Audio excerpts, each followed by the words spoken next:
Hello, నేను మీ Vamsi Krishna, consultant orthopaedic surgeon, Vidhata hospital, Vijayawada.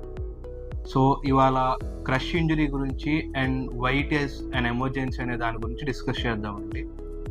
So crush injury అంటే బేసిక్గా హై ఎనర్జీ ట్రామా, అంటే ఏదన్నా వెహికల్ యాక్సిడెంట్స్లో కానీ లేకపోతే ఏదన్నా పెద్ద హెవీ ఆబ్జెక్ట్ మన ఏదన్నా కాలు మీద కానీ చేయి మీద కానీ పడినప్పుడు జరిగే ఇంజురీని క్రష్ ఇంజరీ అంటాం. So why crush injury so special అంటే crush injury involves damage to skin, muscle, bone and including arteries and nerves. So crush injury జరిగినప్పుడు మేజర్గా మీకు ఇంకా ఈజీగా అర్థం అవ్వాలంటే ఆల్మోస్ట్ మన కాల్లో కానీ చేతిలో కానీ ఏవైతే బోన్, మజిల్స్ ఏవైతే ఉన్నాయో అవన్నీ బయటకి ఎక్స్పోజ్ అయిపోతాయండి. స్కిన్ కవరేజ్ ఏదైతే ఉందో అది పోతుంది. సో క్రష్ ఇంజరీ ఎందుకు ఎమర్జెన్సీ? సో క్రష్ ఇంజరీలో మేజర్గా జరిగే ప్రాబ్లం ఏంటంటే కొన్ని కేసెస్లో ఆర్టరీ కానీ నర్వ్ కానీ డ్యామేజ్ అయినప్పుడు మనకి ఎక్కడైతే జరిగిందో అక్కడి నుంచి కింద పార్ట్కి బ్లడ్ సప్లై ఆగిపోవటం ప్లస్ అక్కడ మజిల్స్ కట్ అయిపోవటం అనేది కామన్గా చూస్తూ ఉంటాం. అండ్ క్రష్ ఇంజరీ కనుక మనం జరిగిన వితిన్ 6 hours 12 hours చూసి అసెస్మెంట్ చేయకపోతే సో ఆ ఇంజురీస్ని మనం లేట్గా ఫైండ్ అవుట్ చేసినా కానీ తర్వాత మనం చేయటానికి ఏమి ఉండదండి. సో క్రష్ ఇంజరీ ఒక్కసారి జరిగిందంటే the golden period is within 6 hours respond అవ్వాలి. సో క్రష్ ఇంజరీ అంటే 3 types ఉంటాయండి క్రష్ ఇంజరీలో. సో టైప్ 1 అనేది జస్ట్ ఒక 1 centimeter స్కిన్ ఇంజరీలా పడటం, అక్కడ నుంచి కొంచెం బ్లీడ్ అవుట్ అనేది type 1 injury.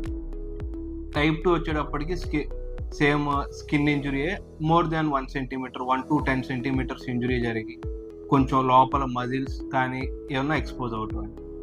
And type 1 and type 2 అంత డేంజరస్ కాదు. The most dangerous thing is type 3 crush injury అండి. టైప్ 3 క్రష్ ఇంజరీలో మీకు ఆల్మోస్ట్ ద ఇంజురీ ఇన్సిషన్ అంటే ఇంజురీ కానీ స్కిన్ డ్యామేజ్ అయినా ఎంత డ్యామేజ్ అయింది అనేది సెకండరీ థింగ్ అండి.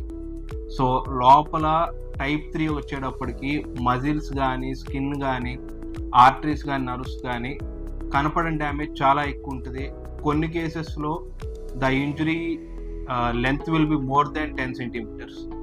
కొన్ని సెంటీమీటర్స్లో ఇంజురీ లెంత్ తక్కువ ఉన్నా కానీ సైజు లోపల జరిగే మజిల్ ఇంజురీస్ కానీ ఆర్టరీస్ అండ్ నర్వ్స్ ఇంజరీస్ కానీ చాలా ఎక్కువ ఉంటాయి.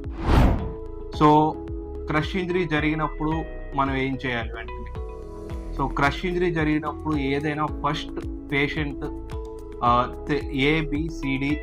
ABCDE అంటామండి.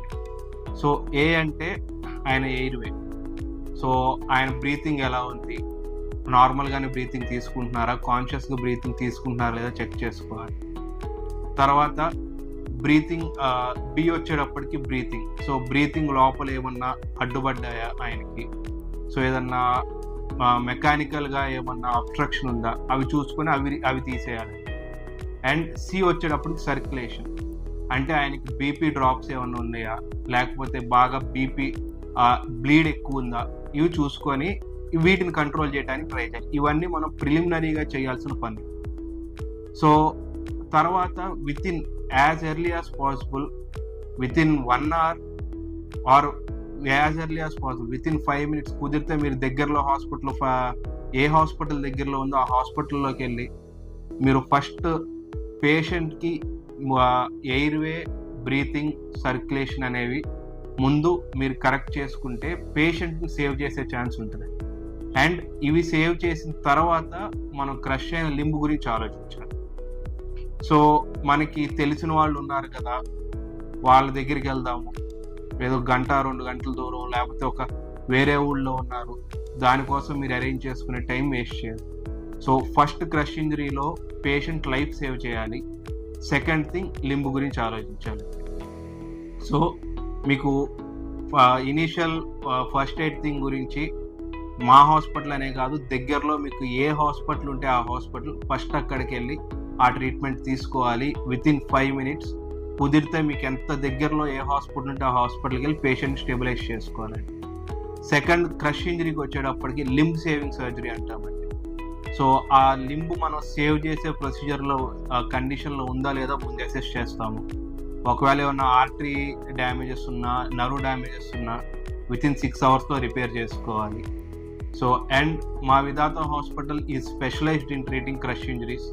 So we have a dedicated team of as an orthopaedic surgeon నేను and vascular surgeon and plastic surgeon ముగ్గురు కలిసి డీల్ చేయాల్సిన ఇంజురీ అండి క్రష్ ఇంజురీ అనేది. So crush injury is an emergency, కానీ first preference is to save life, the second preference is to save limb.